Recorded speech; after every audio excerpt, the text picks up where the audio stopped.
So another one or two of edge trees have fallen. This one has fallen over the lane and over part of Broadway. And of course, because 1.5 inches of rain overnight, we got high creek.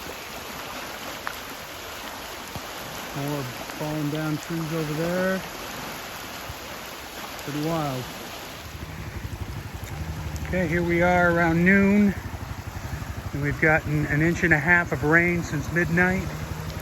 And there's the sign, Fernando, that if you went in this creek, that's where you would end up with your Jeep. We've had all kinds of fallen trees.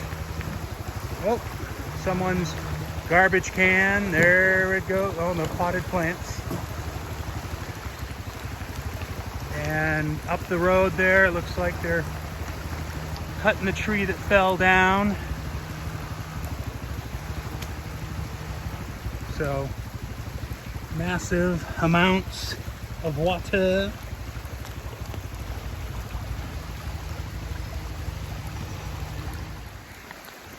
It's gotten a little bit higher, but not much. And the only way I can tell that is because the sign is dragging in the water.